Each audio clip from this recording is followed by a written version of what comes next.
messieurs, de vous savoir nombreux à nous suivre de partout où vous êtes. Nous vous saluons et vous souhaitons la bienvenue. Eh bien, mesdames, messieurs, sur ces plateaux, je ne suis pas seule.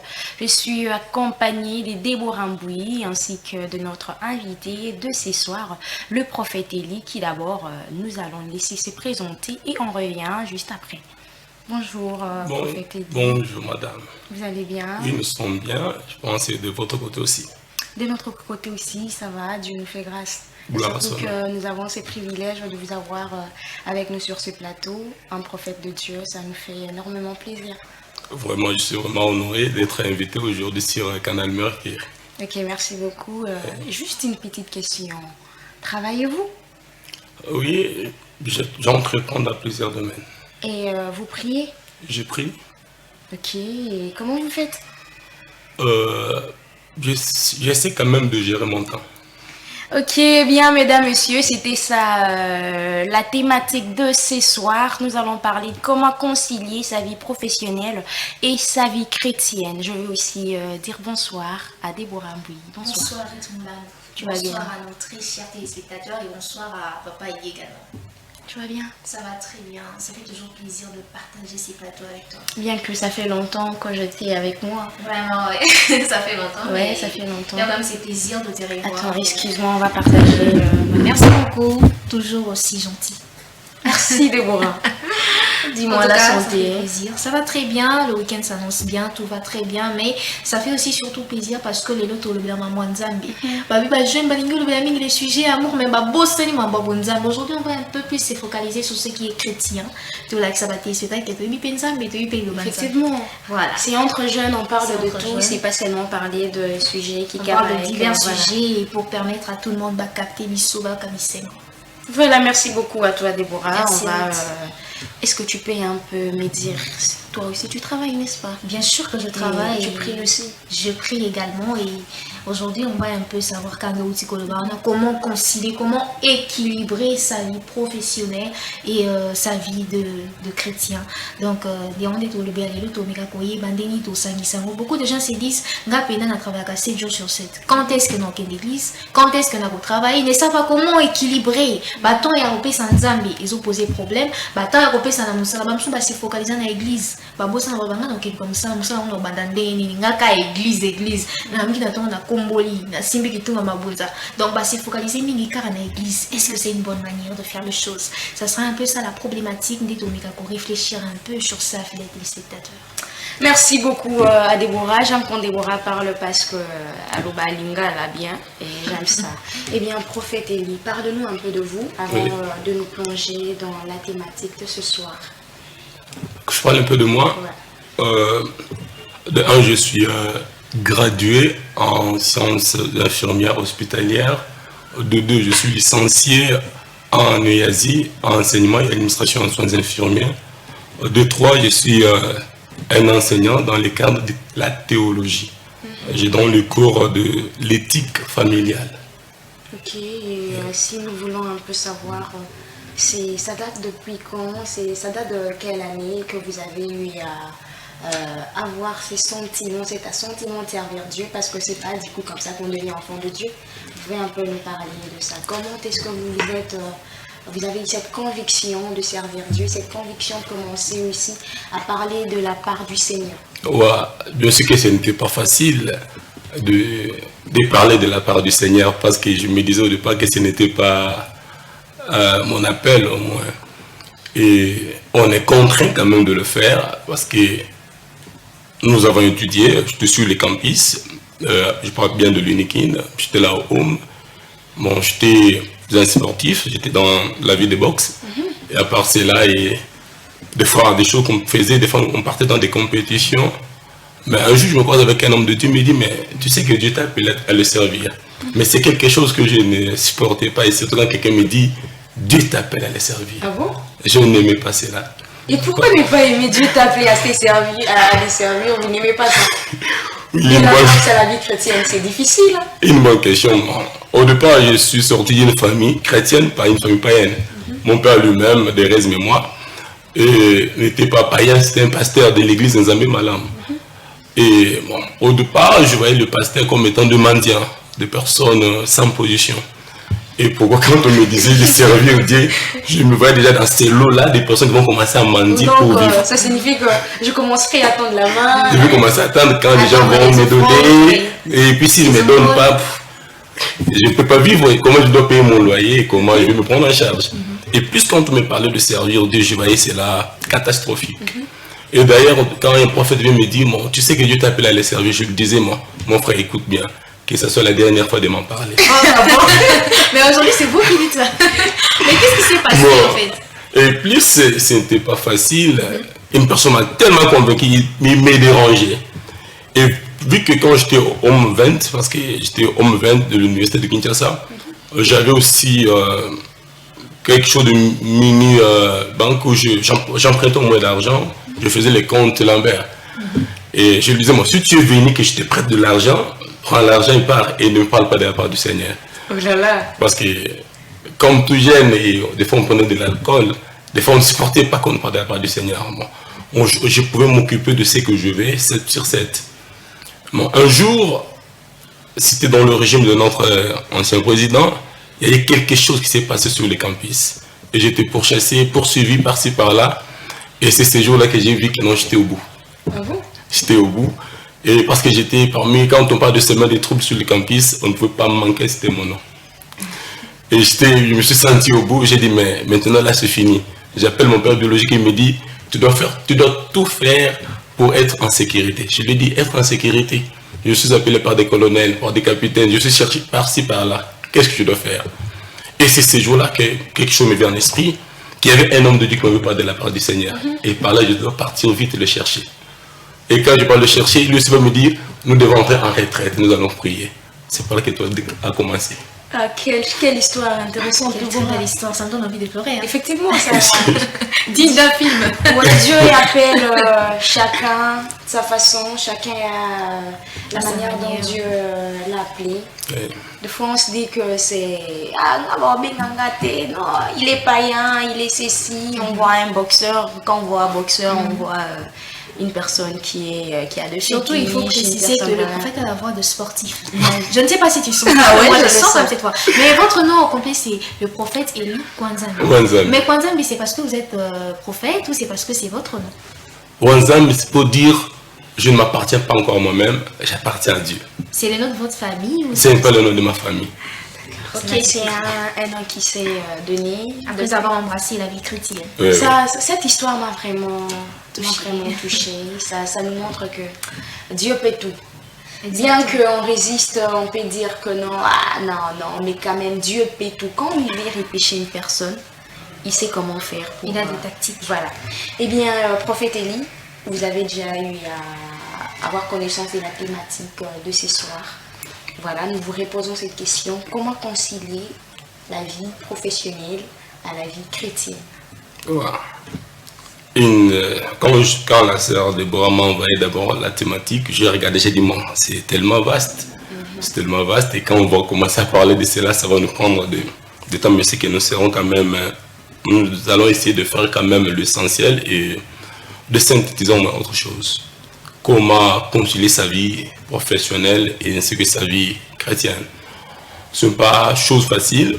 Pourquoi? Parce que la plupart des personnes disent souvent, je n'ai pas le temps de prier, je n'ai pas le temps de servir Dieu, parce que je travaille du lundi au samedi et des fois je suis fatigué, et le dimanche je n'irai pas à l'église. Parce que le dimanche je dois m'entretenir et chercher autre chose, parce que le lundi je recommence le même horaire. Et par là j'ai vite compris que dans le livre d'Ecclésiaste, chapitre 3, la Bible nous dit ceci, qu'il y a un temps pour chaque chose. Donc si quelqu'un n'est pas en mesure de concilier sa vie chrétienne et sa vie professionnelle, donc il ne sait pas bien gérer d'abord ce temps, le temps qu'il a. L'état ne nous appartient pas, le temps appartient à Dieu. Quand Dieu nous donne quand même l'occasion de vivre, nous devons savoir premièrement comment gérer le temps que Dieu nous a donné pour ne pas abuser de ce temps-là. Et c'est ça ce que je peux nous dire. Nous devons chercher d'abord l'équilibre entre notre vie chrétienne ainsi que notre vie professionnelle. C'est au moins ça. Ok, merci beaucoup. Comment résoudre ces dilemmes-là qu'il y a? Parce qu'on s'est dit aujourd'hui qu'il y a beaucoup, tel que Déborah l'avait dit, il y a beaucoup de personnes dans des églises qui se disent que vu que je crie en Dieu, je dois faire la part de choses. Je dois donner tout mon temps parce qu'il a dit la priorité d'abord c'est Jésus. Ouais. La priorité c'est d'abord l'œuvre de Dieu. Je peux mettre mon travail de côté et me concentrer à l'église. Je suis là, tout mon temps je le passe à l'église, tout mon temps je suis à la jeunesse, à la chorale, à l'intercession, je fais ci, je fais ça. Que dire de ces personnes? Wow. Ok, par là je veux dire, c'est bien d'abord de servir Dieu. D'abord c'est avantageux de servir Dieu parce qu'il est le maître du temps, et le maître de toutes choses. Et quand quelqu'un dit, j'ai reçu Jésus comme mon Seigneur Sauveur, je ne peux pas travailler, je dois être tout le temps dans l'église, ce n'est pas aussi mauvais. Mais c'est bien de savoir qu'à part prier, on a aussi une vie qui nous attend. Et nous avons beaucoup à mener dans notre pays. Il y a beaucoup de choses qui nous attendent aussi. Et pour ces gens-là, je vais leur dire, tout ce que nous faisons, nous avons hérité cela de nos pères, de personnes qui nous ont précédés dans la foi. Et par là, je pars pour citer l'apôtre Paul. Dans le livre des Thessaloniciens, le chapitre 3, le 8e jusqu'au 11e verset, il entend dire, je suis en train de travailler pour ne pas être à la charge de quelqu'un.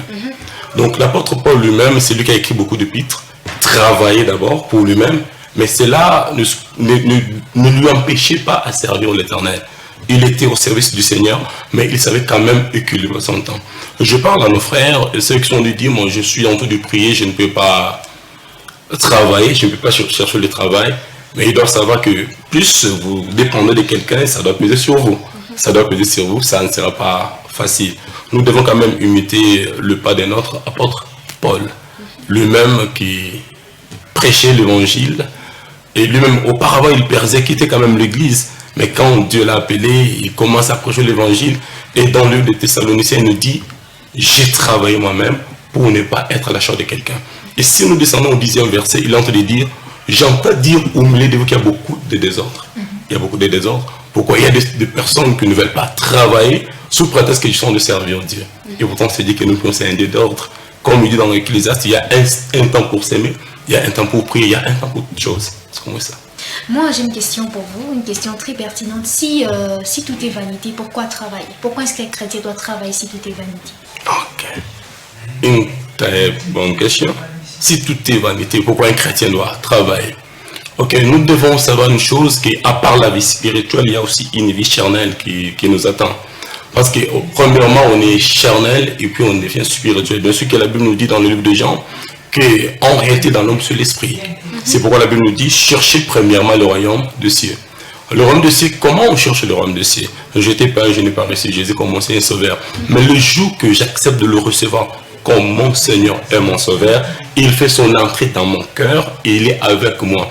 Et quand il est dans mon cœur, je dois quand même aussi vivre. Et comment je dois vivre?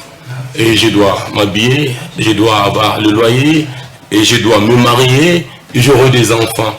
Alors, parce que tout est vanité, je ne peux pas travailler. Comment je dois prendre en charge ma famille? Comment je dois payer mon loyer? Et comment je dois répondre à mes besoins? Bien sûr que tout est vanité. Nous sommes venus main vide. Bien sûr que nous repartirons main vide. Avant de repartir, nous devons quand même laisser même les enfants sur la terre. Parce que les gens parleront de nous. Quand il était sur la terre, il a fait ça, il a fait ça. Et nous devons prêcher par les modèles. Comme l'apôtre Paul a prêché par un modèle. Exactement. Mais quelle est l'importance du travail alors au sein de l'Église? Parce qu'on parle, on dit que dans l'Église on trouve des travails. Quelle est l'importance de ces travails-là? L'importance du travail. Voilà. Le travail nous aide dans plusieurs choses. Là, je préfère retourner en Genèse. En Genèse, quand Adam et Ève ont péché, Dieu les a chassés du jardin. Et il dit à l'homme, tu vas manger à la sueur de ton front. Exactement. Donc, si tu ne travailles pas, tu ne vas pas manger. Et quand on travaille et on prie, on est à l'église, le travail est essentiel à plusieurs choses. L'église a besoin de s'acheter une parcelle. Ce n'est pas à travers la prière que l'église va acheter une parcelle. L'église a besoin d'acheter les instruments. Nous n'allons pas prier pour avoir les instruments. Il faut qu'il y ait des personnes qui sont de travail qui doivent contribuer. Et nous avons des orphelins, nous avons des veuves. Et l'église n'ira pas dans des hommes de vieillards, n'ira pas dans des orphelins pour dire non, mes frères, mes sœurs, des vieilles, comprenez que Jésus est bon. C'est bien de parler que Jésus est bon et c'est aussi mieux de donner quelque chose. C'est pourquoi il y a un adage qui dit un ventre enfamé n'a pas d'oreille. Si quelqu'un est enfamé, tu lui parles de Jésus, c'est tout comme tu as de l'insulter. Après avoir parlé de Jésus, donne-lui à manger. Mais il y a ces gens qui disent que, comment je pourrais dire encore, mais on travaille, vu que la pauvreté, oui, irait le pauvre en esprit car ils hériteront le royaume des cieux. C'est un peu ça. J'avais une personne avec qui, un voisin, ne travaillait pas, il était à l'église, tout ça. Il passait vraiment presque tout son temps à l'église et qu'on lui disait, mais il faut travailler, il disait. Et alors le pauvre en esprit, car ils hériteront le royaume des cieux. Donc nous sommes pauvres, on va hériter le royaume des cieux. Il dit, selon lui, les riches sont confrontés à plusieurs péchés, les riches sont appelés à faire des choses un peu pas propres. Mais tant que nous sommes pauvres et nous restons chez nous à la maison, on va hériter le royaume des cieux. Et c'est là qu'on ira au ciel, qu'on sera riche et qu'on aura de l'abondance. Non. Sur cela, je vais quand même expliquer quelque chose. J'ai toujours dit, même à l'église là où je suis, j'ai toujours dit, même à mes enfants, je leur dis souvent que ce passage-là a été mal prêché. Ah bon? Oui. C'est une mauvaise interprétation. Une mauvaise interprétation.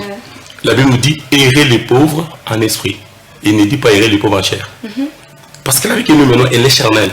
Mais on parle aussi de l'esprit. Donc là, c'est une vie spirituelle. Qui est un pauvre en esprit? C'est la personne qui ne sait pas ensorceler l'autre personne. Je suis là, je vais à l'église, je prie, j'adore mon Dieu et je rentre chez moi. Je ne sais pas comment on peut faire du mal à quelqu'un en esprit. Je suis un pauvre en esprit.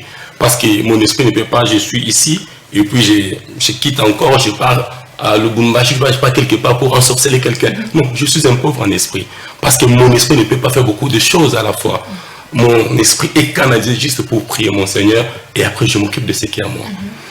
Et c'est pourquoi je toujours dis aux gens, il y a des fois des personnes qui sont des démons. Si je travaille, je vais tomber dans beaucoup de péchés. Voilà. Mais la Bible nous dit ceci. Nous penchons tantôt d'une manière, tantôt d'une autre. Il y a des personnes qui sont pauvres mais qui pêchent plus que les riches. Pourquoi? Quand l'autre réussit sa vie, il tombe dans la jalousie, il tombe dans la haine. C'est déjà le péché. Et c'est pourquoi je veux dire, les gens doivent voir le travail comme une opportunité que nous devons gagner notre vie. Parce que la Bible nous dit dans le livre d'Ecclésiaste, le 3e chapitre toujours, que le travail c'est un don de Dieu. C'est un don qui nous vient de la part de l'Éternel. Mais quand quelqu'un dit non, je suis un pauvre en esprit, je ne vais pas travailler. Donc il avait été mal prêché. Il doit vite comprendre qu'un pauvre en esprit, c'est quelqu'un qui ne peut pas sortir chez lui la nuit en laissant son corps aller quelque part encore. Ou on va lui dire, non, c'est un devoir, tu sais quoi? Hier, je t'ai vu sur Victoire à 14h. Et la sœur me dit, mais à 14h hier, moi j'étais à mon lieu de travail. Ou bien à 12h, j'étais à la maison. Comment tu m'as vu sur Victoire? Mais parce qu'elle est pauvre en esprit. Elle ne peut pas se déplacer dans son esprit. Mais il y a des personnes qui sont riches en esprit. Il est ici, au même moment, il va te dire, je suis sur Victoire. Au même moment, il va te dire, je suis à Lubumbashi. Et tu vas lui poser la question, comment tu fais pour vivre? Elle va te dire, moi, tu n'as pas encore compris la spiritualité. Donc vous voyez que non, ce passage-là parle plus de la spiritualité et non de la vie physique. Merci Papa Elie pour ces belles paroles enrichissantes. On va prendre quand même une question. Mais quelle est la place qu'occupe la prophétie aujourd'hui? Vous savez, la prophétie, comme on dirait, technique, mais on peut attirer les chrétiens dans l'église. Selon vous, quelle est la place qu'occupe la prophétie aujourd'hui dans nos églises? Si je peux ajouter, c'est devenu en quelque sorte comme un travail. Un travail. C'est plus un don, mais c'est considéré comme un travail. Au départ, servir Dieu, c'est un travail. Au départ, servir Dieu, c'est déjà un travail. Parce que ce n'est pas facile de les servir. Ça demande aussi de l'énergie. Et ça demande de l'endurance. Et ça demande aussi de la disponibilité.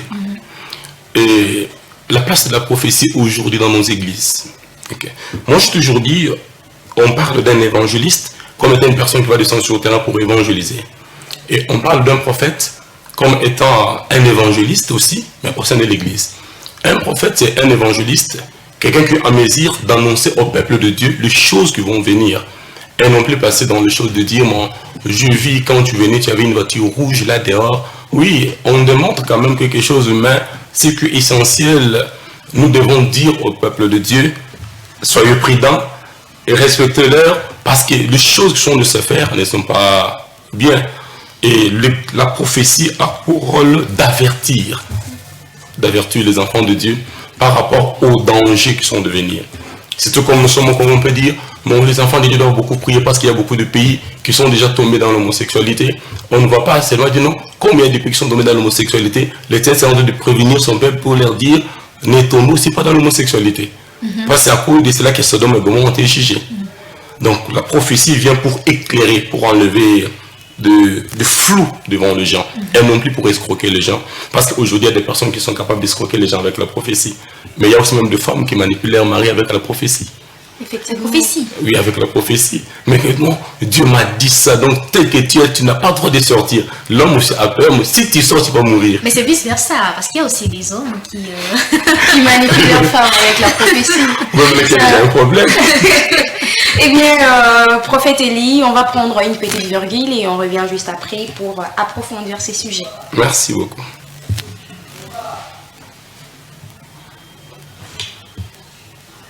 Une petite virgule, Christopher Korangui, et on revient tout de suite.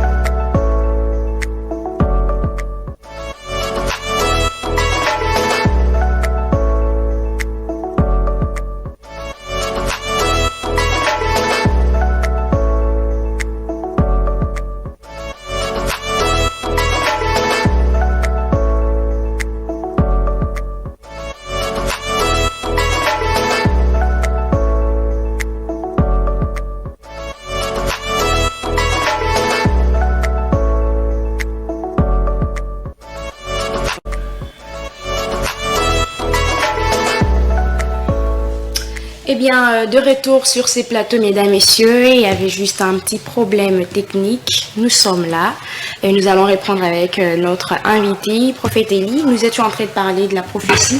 C'est un peu de nous reparler de ça. En cas, comme je tente de le dire, un prophète au sein de l'Église, c'est comme un évangéliste. Un évangéliste, on le trouve sur le terrain. Il évangélise. Qu'est-ce que l'on doit dire? Il dit aux gens de recevoir Jésus comme Seigneur et Sauveur. Alors un prophète, qu'est-ce qu'il va faire à l'église? Il doit avertir le peuple de Dieu pour leur dire il y a un malheur qui est en train de venir par rapport à votre conduite, par rapport à votre façon de faire des choses.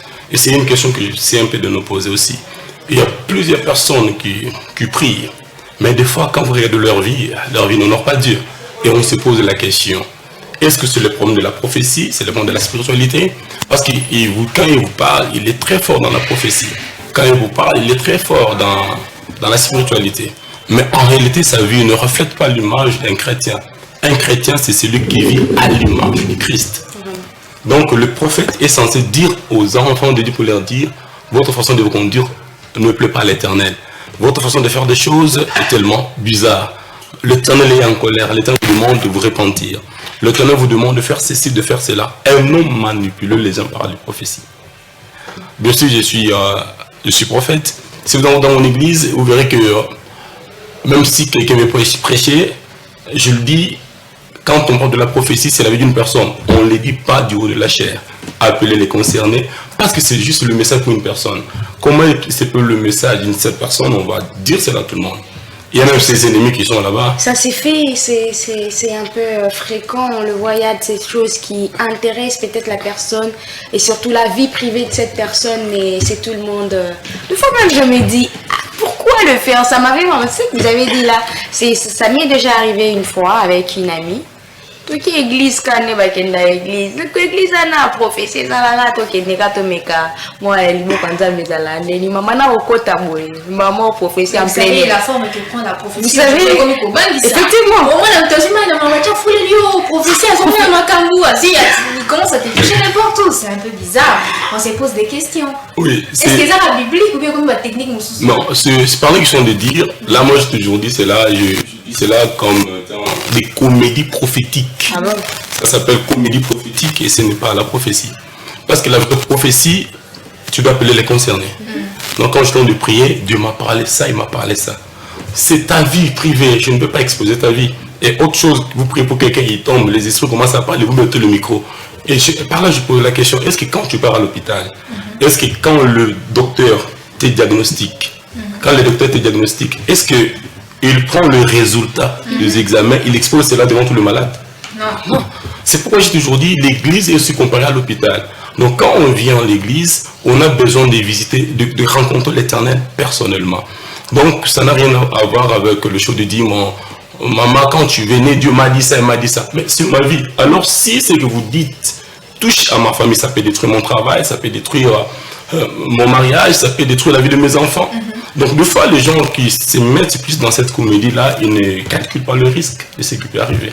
Mais comment discerner la bonne prophétie de la mauvaise prophétie? Je sais que c'est pas ça la thématique, mais ce sont des questions aux autres, parce qu'il y a des chrétiens qui se posent ces questions. Comment est-ce qu'on peut discerner? Comment discerner la bonne et la mauvaise prophétie? Voilà. La Bible nous dit ceci: dans toute chose, ne méprisez pas la prophétie, mais examinez la prophétie. Donc nous devons avoir l'esprit des discernements. Moi, c'est cet esprit-là que beaucoup de chrétiens manquent. Ils n'ont pas l'esprit des discernements. Moi, j'étais parti, on a prophétisé pour moi. Et quand l'apôtre Paul est tombé devant, je disais de la part du Seigneur, il y avait une dame qui était en train de leur suivre. Et qu'est-ce que cette dame disait? Il ne disait pas le mensonge, la dame disait la vérité. Ces hommes sont des saints hommes de Dieu. Ils vous annoncent la vérité. Mais quand l'apôtre va tourner, il regarde la dame, il chasse l'esprit de Python. Et aujourd'hui, dans les églises, il y a plusieurs qui prophétisent pas avec l'esprit du Seigneur, mais avec l'esprit du Python. Avec l'esprit du diable, ils prophétisent avec cela. Parce que quand tu pars chez un féticheur, il est capable aussi de te dire ce qu'il est en train de voir. Et beaucoup mettent des choses en dessous de leurs chaussures, beaucoup de choses un peu bizarres. Pourquoi? Parce qu'ils veulent avoir de l'influence. Mais on ne peut pas influencer à mal, au moins. C'est par le champ de dire, quand la Bible nous dit ceci, on reconnaît un vrai prophète quand il prophétise et quand la chose arrive. Et là, on va connaître que c'était un vrai prophète qui avait prophétisé. Mais si un prophète prophétise, donc quand je suis là, Dieu me parle, me dit ça, et cela n'arrive pas. Surtout au Kepoto, on est comme on dirait slogan Moroboé, formule. Donc il est poto. Vraiment, commis formule. Il ne faut pas aussi oublier, prophète, quand même, c'est comédien, prophète, tel que vous l'avez dit, prophétise aussi, et ça arrive. Parce qu'il y a ce système qui est commis, qui est là, en fait. On a moi, mouchoir, moi, boyer, il y a une bague, et on t'étale la vie de la personne, tu vois l'avenir de cette personne-là. Pensons que c'est un vrai prophète, mais la chose aussi arrive.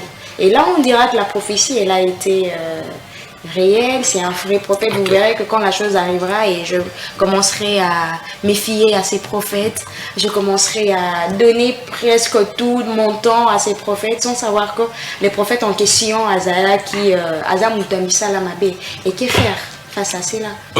C'est pourquoi je toujours dis aux gens, en réalité, on ne part pas chercher la prophétie. La prophétie vient à nous. En réalité, la prophétie va vous chercher. Tel qu'on sommes là, le temps me parle de quelqu'un. Ce n'est pas cette personne qui viendra vers moi, j'irai vers la personne. J'irai lui dire, non, Dieu m'a dit ça, Dieu m'a dit ça. Et quand il vous pose la question, mais comment Dieu vous appelle? Non, je ne vous connais pas, mais quand j'étais en train de prier, le Dieu m'a donné un message vous concernant. Et ça peut aussi arriver comme le cas de Saoul, qui est parti vers Samuel. Saoul n'était pas venu pour avoir la prophétie de sa vie. Saoul était parti pour avoir des orientations par rapport aux brebis perdues. Mais dès qu'il arrive là-bas, vu que l'Éternel avait déjà parlé à Samuel concernant Saoul, qui a un jeune homme qui viendra, que je dois établir comme roi de mon peuple. Et là, quand il arrive, et Samuel va lui dire, ne te dérange pas pour les brebis, ils sont déjà retrouvés. Mais Dieu te réserve autre chose. Et maintenant, là, il va commencer à te parler de la part du Seigneur. Et d'ailleurs, quand nous regardons, ce n'était pas Saoul qui devait partir, mais parmi l'un de ses serviteurs va lui dire, nous devons aller vers l'homme de Dieu. Pourquoi? Parce que nous devons avoir l'orientation. Auparavant, on les appelait le vaillant. Nous allons voir le vaillant, il va nous dire par quel chemin les brebis sont passés. Et c'est pas juste de dire, comme vous venez de dire, quelqu'un peut être dans une vie qui n'honore pas Dieu, mais il vous prophétise quelque chose qui arrive. Alors, c'est une bonne prophétie ou bien c'est une mauvaise prophétie? Il y a des bons prophètes et des mauvais prophètes. Il y a des bonnes prophéties et des mauvaises prophéties. Et la Bible dit, chaque arbre sera reconnu par ses fruits. Quand une personne vous prophétise, aujourd'hui je viens, je vous prophétise sur ce plateau, et demain vous me trouvez, je suis impliqué dans des choses sales, des choses bizarres, est-ce que vous aurez confiance encore en moi? Non. Là, la réponse est non. Eh bien, merci beaucoup à vous, prophète. Nous avons eu à aller juste en dehors du sujet, mais c'était juste parce qu'il y a des personnes qui nous posent tant de questions en ce qui concerne. Quand vous avez un homme de Dieu sur le plateau, posez cette question, cela va nous édifier. Eh bien, nous rentrons dans notre thématique. Ce que nous voulons savoir, c'est que devant une suggestion, une proposition, un ordre anti-biblique sur notre lieu de travail, par exemple, vous avez un patron qui vous exige peut-être à faire, vous êtes chrétien, mais vous avez un patron qui vous exige à corrompre, qui vous exige peut-être à voler, à faire de choses qui ne, comment je pourrais dire, qui ne reflètent pas votre vie chrétienne. Qu'il faut-il faire? Ok. Si vous travaillez et l'endroit où vous vous retrouvez n'honore pas le Seigneur, quand votre patron est en train de vous dire de faire des choses qui ne cadrent pas avec la vie chrétienne, ma réponse sera catégorique non. Tant qu'un chrétien, nous devons honorer le Seigneur. Vous perdez votre travail. Oui, il va encore donner un autre.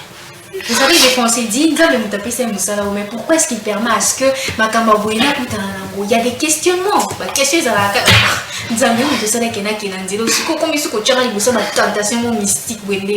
Mais comment est-ce qu'on peut faire pour s'en sortir? Oui, par rapport à ce que vous venez de dire, ce que je viens de dire, on peut dire, bon, c'est Dieu qui a permis que je fasse ce travail. Il y a des choses que nous devons comprendre. Le temps peut permettre que tu aies un travail, mais pour un temps. Ce travail-là va te servir pour 2 ans. Et le 3e et le 4e année, tu vas travailler quelque part ailleurs. Et pourtant, là où tu as du travail, on te paye $200. Mais Dieu te réserve encore un travail de $500. Amen. Et quand je te réserve ce travail-là, et c'est à toi maintenant, c'est comme je t'en de dire, nous devons d'abord organiser notre vie et nous discipliner nous-mêmes dans notre travail. Donc quand tu vas te discipliner, tu peux voir même dans d'autres entreprises, et le patron est souvent dans des choses bizarres, mais il a des personnes qui les respectent. Pourquoi? Parce que ces gens-là se disciplinent, ils se mettent à leur place. Quand tu travailles et tu te disciplines, tu te mets à ta place, ce n'est pas n'importe qui va blaguer avec toi. Et des fois, le patron peut t'appeler pour te proposer quelque chose. Premièrement, il aura peur. Donc il va dire, moi, c'est vraiment un chrétien assidus. C'est un chrétien affermi. Parce qu'il y a des personnes aujourd'hui, l'essentiel ce n'est pas toujours de prier. On a vu Pierre qui était en train de prier, mais il n'était pas affermi. Il n'était pas converti, mais il priait, il était avec Jésus. C'est pourquoi l'Éternel, notre Jésus va lui dire, le diable t'a réclamé. Des fois, dans le travail, c'est le diable qui te réclame. L'Éternel va en train de dire, quand tu seras converti, affermi tes frères. Donc, quand tu pars dans un travail, des fois, c'est pour avoir une connaissance de ce travail-là et de ce qu'on est en train de te proposer. Quand tu vas aussi sortir, tu vas dire aux autres, attention, quand telle chose arrive, ne cédez jamais. Car on ne peut pas déshonorer l'Éternel pour les choses terrestres. Déborah, tu entends? J'entends. Merci. Je vais prendre une question avant de te donner la parole. Mais comment doit vivre correctement un chrétien dans un milieu professionnel et dans un milieu chrétien comme l'Église? Ok. Comment doit vivre un chrétien dans un milieu professionnel correctement, dans un milieu de travail et dans le milieu de l'Église? Comme j'ai tenté de le parler au début, je suis de dire, premièrement, nous devons d'abord savoir à équilibrer notre vie. C'est ça la première des choses. Nous devons équilibrer notre vie et je dis encore ceci, permettez-moi de le dire. C'est donc possible de concilier le travail et la vie en Christ. Il suffit de déterminer la place que l'on veut accorder à chacun d'eux. Donc, c'est la place qu'on veut placer pour le travail et pour notre vie professionnelle, tout dépend de nous. Nous devons nous discipliner d'abord. Et quand on se discipline, on va faire des choses de façon correcte. On ne fera pas des choses de façon désorganisée. Et deuxièmement, des fois nous sommes en train de travailler. Il y a quelqu'un qui a dit, bon, j'ai fini les études il y a de cela 5 ans, mais je n'ai pas eu un travail. Mais aujourd'hui, Dieu m'a donné quand même le travail, qu'est-ce que je dois faire? Et puis, je suis chrétien, et quand je parle dans mes propos de choses qui ne m'ont pas Dieu, qu'est-ce que je dois faire? Je dis à une personne que, premièrement, votre travail doit être, c'est d'abord une opportunité. C'est d'abord une opportunité que nous avons pour gagner notre vie. D'abord, c'est une opportunité que nous avons pour gagner notre vie. Et c'est aussi un cadre que nous devons aussi évangéliser pour la gloire du Seigneur. Donc, pour bien vivre dans notre vie, nous devons équilibrer la vie professionnelle et la vie en Christ. Il y a quelque chose on a gagné, tout dépend de nous. Effectivement. Vous êtes que si on te dit de faire ceci, non, tout dépend de nous. Les téléspectateurs vont comprendre, ça dépend de nous. Donc, il faut où tu as pour que ça soit vécu pleinement. La place qu'on veut donner, est-ce qu'on donne la première place à Dieu ou on donne la première place à notre travail? Exactement. Mais vous avez parlé d'équilibre dans la vie professionnelle et la vie chrétienne. Tout il faut savoir que quand on parle d'équilibre, c'est en quelque sorte d'égalité. Est-ce qu'il peut y avoir de l'égalité entre la vie chrétienne et la vie professionnelle? Ok. Donc, par rapport à ce que je parle de l'équilibre, je m'explique là-dessus.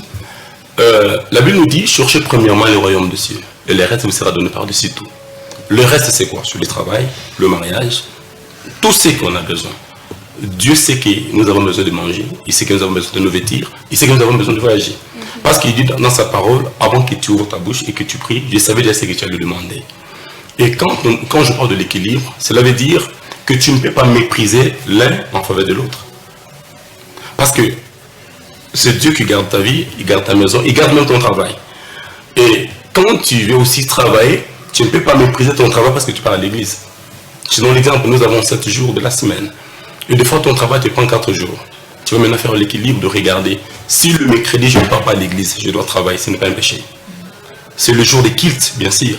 Mais mon travail me demande. Je dois être au travail. Et le vendredi, j'irai à l'église parce que j'ai un temps pour l'église. Donc, tout dépendra de votre façon d'équilibrer les choses. C'est pourquoi il y a des fois des personnes qui disent, ils abusent de leur travail, après il va dire Dieu va donner un autre. Non, ne soyons pas insensés. Il y a des insensés, mais qui se croient sages. Ils disent non, moi j'ai pris, c'est dit qu'il m'a donné ce travail, même si je le perds aujourd'hui, demain Dieu va me donner un autre travail. Non. Faites toute chose pour la gloire du Seigneur. Même si vous travaillez 7 jours sur 7, du lundi au dimanche. Je prends l'exemple d'abord de l'église de là où je suis. La plupart des personnes qui sont avec moi, ils travaillent. Dans mon église, la plupart des personnes travaillent. Et quand je prêche, je leur dis, si ton travail te demande d'être là du lundi au vendredi, pars au travail. Le dimanche, tu viendras prier. Ok, c'est quelque chose de bien. Très bien. Même si je ne partais pas à l'église le lundi, le mardi, le mercredi, j'irais quand même tu ne pars pas à l'église, mais quand tu finis de travailler, tu as un temps de méditation, oui. Tu as un temps de prière personnelle. C'est ce qui est important. La Bible nous dit ceci, notre corps est le temple du Saint-Esprit. Premièrement, le temple, ce n'est pas de maison, mais de zangara là où nous partons.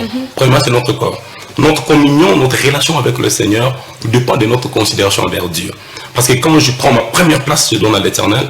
Bien sûr que les secondes sur le travail, je pars travailler, mais quand le travail m'oblige d'être là le mercredi et l'église me demande d'être à l'église, et qu'est-ce que je dois faire? Je regarde, j'ai dit mon Seigneur, je savais que je devais être à l'église, mais je suis contraint de travailler. Et comme je suis contraint de travailler, qu'est-ce que je dois faire? Je travaille et après un temps de pause, je dois méditer et je dois faire une courte prière. Fidèles téléspectateurs, nous vous aimons on tend déjà vers la fin, mais il y a quand même une question très importante. Laquelle? Papa Eli, il faut appeler service au combat église. Au début, le bon Dieu, c'est vous qui en fait.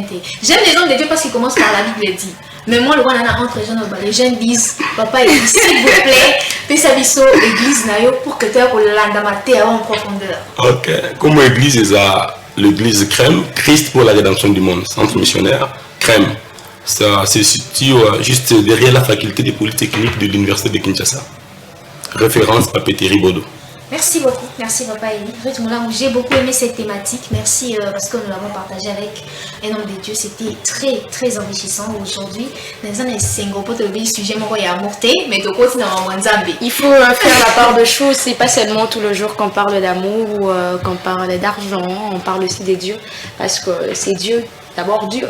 La priorité c'est Dieu, n'est-ce pas Déborah? Exactement. La priorité, il ne faut pas oublier qu'il faut faire l'équilibre dans toutes choses. Nous travaillons bien sûr, mais que ce travail ne te prend pas tout ton temps. Que ce travail ne t'empêche pas de servir Dieu. Que ce travail ne fasse pas en sorte que tu puisses oublier. Parce qu'il y a de ces personnes qui oublient même cette mission. Voilà. L'église, c'est pas parce qu'on est riche qu'on ne peut plus prier, qu'on ne peut plus servir Dieu.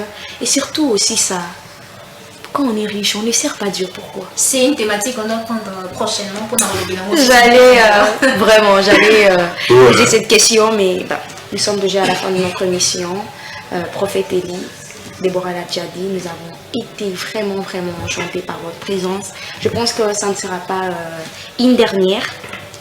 N'est-ce pas? Je sais que Dieu va toujours nous aider. À cette même occasion, j'aimerais qu'il chute en quelques secondes pour juste clôturer ces numéros, les derniers mots de Papa Eli concernant ces numéros. Un message que vous lancez à tous ces téléspectateurs, tous ces chrétiens qui nous suivent à travers Canal Mercure. Ok, le dernier message que je peux dire à tous les chrétiens est le suivant, et que c'est encore possible de mettre Dieu en premier lieu, parce que c'est lui qui veille sur nous, c'est lui qui nous protège et c'est lui qui assure notre sécurité. Et je dis à une personne que c'est possible de travailler et aussi de prier. Et ça dépend de la place que tu vas donner à l'Éternel. Quand tu donnes à Dieu la première place, et d'ailleurs il pourrait quand même te donner aussi la promotion de ton travail, parce qu'il a la première place. Et parmi les disciples qui marchaient avec Jésus, tout le monde ne prêchait pas. Il y a d'autres personnes qui sont appelées à travailler, mais à servir l'Éternel par leurs moyens. Ils sont venus travailler, mais ils contribuent avec leurs moyens. Et le jour que notre Seigneur Jésus est mort sur la croix, ce n'était pas parmi les 12 disciples que l'un est parti demander les corps de notre Seigneur Jésus, mais c'était parmi des personnes, les disciples de Jésus, mais qui ne prêchaient pas la parole, mais il était influencé dans des choses comme dans l'argent, il était renommé dans le gouvernement, et puis il a pris les corps, il est parti l'ensevelir. Donc je dis à une personne que le travail ne t'empêche pas de prier, et que aussi la prière ne t'empêche pas de travailler. Tu dois apprendre à faire l'équilibre des choses. Merci beaucoup. Merci beaucoup à vous, prophète Élie. Merci à Déborah Mbouyi. Merci à nos très chers fidèles téléspectateurs qui nous suivent de partout où vous êtes. Nous vous disons merci. Et à tous celui qui veut passer, à tous celui qui veut nous écrire, donner des suggestions, n'oubliez pas de nous écrire au numéro affiché au bas de vos écrans. Nous serons toujours là pour vous répondre. Nous serons toujours là pour vous apporter nos services. C'est par ici que nous mettons fin à cette émission. Merci de nous avoir suivis et on se retrouve. Eh bien, on me signale que j'ai oublié une petite chose, mais bien, j'ai déjà... Déborah, on a oublié. Non, on va compléter. On va compléter ça. On a oublié. Désolée vraiment d'avoir oublié ça. Nous devons parler de quelque chose. Je vais donner à Déborah le micro, qu'elle puisse parler de ça. Ça serait vraiment une chose méchante. Ça serait très méchante de ma part si je ne parle pas de ça. Merci beaucoup. On va profiter dans quelques secondes pour nous sportif. Ensuite, avec ça, on a communiqué au football match. L'équipe ancien Salongo va s'affronter avec l'équipe jeune Salongo. Ça sera au terrain de campus. Ça sera le 30 juin à 13h juste. Bino Batbingala Sport. Occasion yango yoke pour soutenir l'équipe. Est-ce que vous suivez? Toi, on a posté dans Bino. J'espère que le message écoute Bino. Et yo, quand tu peux dans bateau, il Bino. Et ça, après que bon réagir. Il y a aussi l'ONG Amour du prochain.